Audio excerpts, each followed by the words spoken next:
Tencent is one of the world's largest internet companies, up there with Amazon, Google, Facebook, Alibaba, and JD.com. And it's Asia's most valuable company, the first in Asia to cross the $500 billion valuation mark. So hello, ladies and gentlemen. It is I, Yves Gemot from Ubisoft, to say to you that I'm a very big effeminate fairy. I am trying to do a deal to get Ubisoft back in the good graces of the stock exchange at the moment, but I'm too busy harassing young female interns within my company, and no finger of blame will be ever pointed to me whatsoever.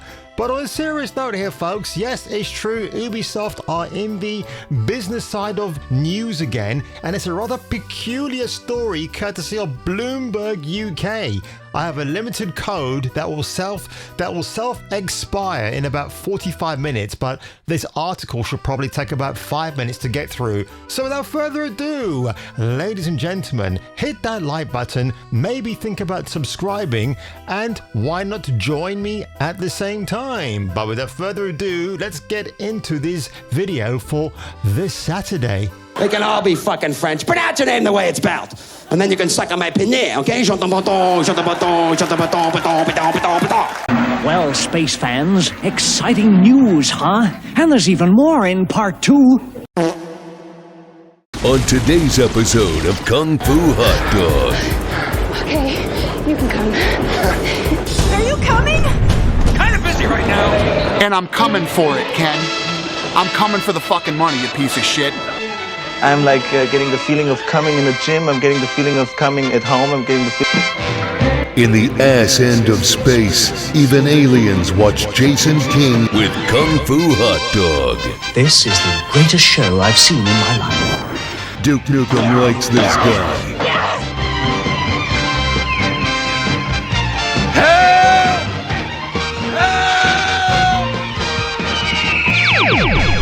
Approved by 1970s Robert Redford. So courtesy of Bloomberg UK, Assassin's Creed creator Ubisoft said to seek gaming backers. Now, Tencent among the firms invited to bid for a stake in new entity, or in the case of Ubisoft,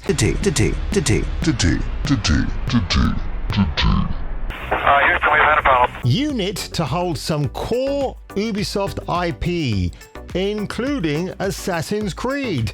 I've talked about this during the week, how that AJ Investors Nimrod, Gerard, whatever his face is, Krupa, was talking about this very same thing, that other people are looking to buy a piece of the Ubisoft pie.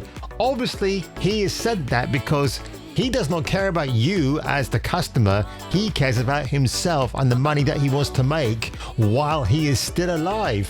And I'm saying that in the most nicest way, by the way. So, an article by Dong Chao and Vinici Chan and Benoit Bethelot.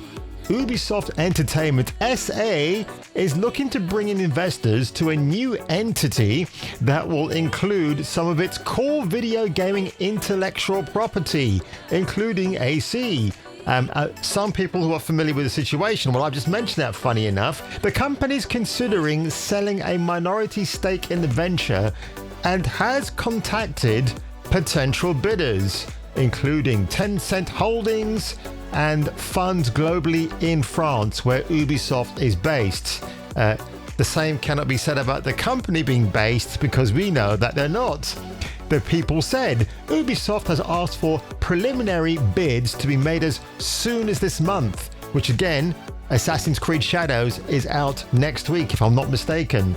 The people added, asking not to be identified, discussing a private matter.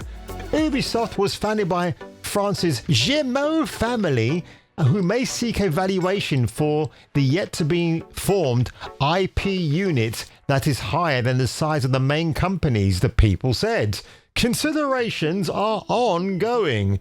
No final decision has been made, And plans could still change, they added, because with everything with Ubisoft, nothing is plain sailing, is it? Which of course brings me to this point, my little cherry blossoms, because if you don't know already, Alexis Corte, the man who says that Ubisoft is in a great place right now. One of the things that I've noticed since the pandemic is that we have a lot of juniors in our teams, and I don't know if this is something that's your case as well. But the man's an absolute moronic buffoon, because by his own admission, they've gotten rid of the senior people at the more experienced levels of game development at Ubisoft to replace them with inexperienced Gen Zers who have no idea how to actually make a video game. The seniority has lowered globally, and probably half the team that's building an Assassin's Creed is building a game for the first time. So they don't know. So having said that, how on earth does Ubisoft expect to survive in the very cutthroat world of video gaming if you lose your key talent who have helped to make your video games very successful? Don't forget, Kim Belair used to work for Ubisoft up until 2018 or 2019. I do wonder if the stink of her woke DNA has somehow left a trail within the offices of Ubisoft. And again, getting rid of the crusty old white dudes, to quote Matthew Hansen for Avowed, the video game at Obsidian Studios. I do wonder if that's also another hidden mandate, probably not so in this case, that we have to get rid of anybody who's white who makes the very good video games you used to love as the customer, to replace them with people who won't be in front of a camera because they don't have any, I don't know, like me, charisma.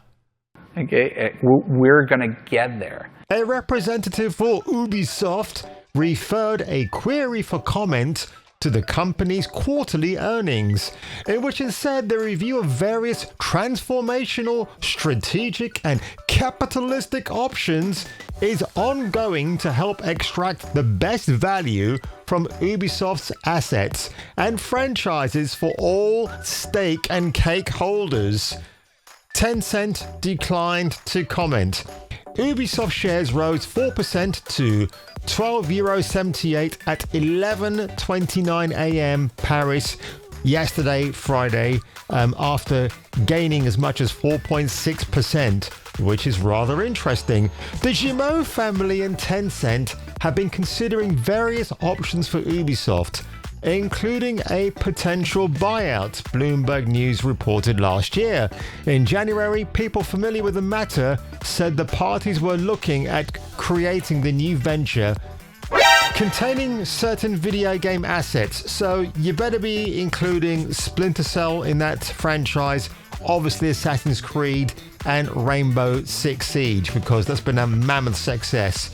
Despite some mistakes along the way, I won't talk about them again. The deliberations follow a slump in Ubisoft's share price, which has dropped for 4 straight years, including a 43% decline in 2024. Well, of course, you had the Star Wars Outlaws game, and you just had that dog shit that came out, and other various failures. The Avatar game, that didn't do well, did it? The Paris-based company has a market value of about €1.7 billion or $1.8 billion. Again, Ubisoft sales have totaled, by the way, is 2 L's, not 1. I don't know why they spelled it with 1, but that's just me being a complete buffoon. €318 million in the October to December quarter, down nearly 50% from a year earlier. First year, I remember where Ubisoft, almost everything you showed, it feels like it's going to be playable. You always usually have one thing, you're like, you can't play it till next year. But this year, I feel like you have more games playable than ever before. Am I right? Oh, you're right. Yeah. All the games now have to be playable. Yeah. Yeah, no shit, Sherlock. But I'm going to say this much regarding any of this. I'm going to come up with a wild theory here, folks. I reckon that someone like Apple or Amazon might step in and make a very high, successful bid for Ubisoft. But again, the Guillemot family, I think they're a bunch of seedy little fruitcakes and delinquents. I think they really are. They're slimy, and they obviously want to make sure that their legacy is sustaining, right? It's got to be there when they're dead and gone. How is it going to carry on? But the way they're carrying on, obviously with those sexual harassment lawsuits headlined by Serge Pascal or Haskell, don't really care at this moment in time. So it's not looking good for them. Obviously, Ubisoft is not the Ubisoft of yore. Not when we had the very first Assassin's Creed game back in 2007. And we lauded them as a company. We thought they were fantastic. Obviously, as things have gotten more success and that success has gone to their heads and all these really disgusting stories have come out about them. And look, folks, let's not forget, it's not just Ubisoft that are guilty of crimes against their employees. Obviously, Bobby Kotick, when he was running Activision into the ground, right? Staff members allegedly not being allowed to take lunch breaks. They had to work all the way through so they get a full pay packet at the end of the month. It was about severe crunch and a big FU from Bobby Kotick as well. So it's not just Ubisoft, it's them, it's Microsoft are probably guilty of it by a fair degree as well, right? So what do I think about this news? Look, I'm not a business analyst, more like an analyst if you get my drift, but it is rather interesting because I've covered this story before in many other facets, but just on the first glance at the first read, well, I get the impression that Ubisoft does not want to do full business with Tencent. The reason why I believe this to be the case, because Tencent are known for being a very based company, right? Even Alana Pierce, on one of her ill-fated videos, she mentioned the fact that Tencent are into big boobs and people who are Caucasian complexioned. That's not me making it up. This is what somebody told her in a video. Then she got a lot of flack for it. It was pretty funny, actually. In fact, she wondered if she got herself or a friend into trouble for saying that. And now, back to 26th of January, 2023. Apparently was making a film. Tencent approached that friend and said, hey, we can fund you, but before you decide to make this film, these are our rules and our conditions. We don't want people of color. I mean, this mentioned black people specifically. I'm pretty sure that's maybe even a broader spectrum, but we want ladies with bigger boobies. But because Ubisoft had these new values, these new mandated bullet points about the kind of different company they want to be, they probably want to align themselves with a company that think like them. But at the end of the day, folks, it's more about the money than about morals, right? Well, in a capitalistic world, that's what it should be. But what do you think? Did you know about this story? Do you not care about Ubisoft? Do you want to see their shares and stock fall next week after the release of Assassin's Creed Shadows? And that's probably with the early access. But if you were me, and if I were you, you should definitely return, you buffoons, for the next video, which I promise you, you're not gonna want to miss.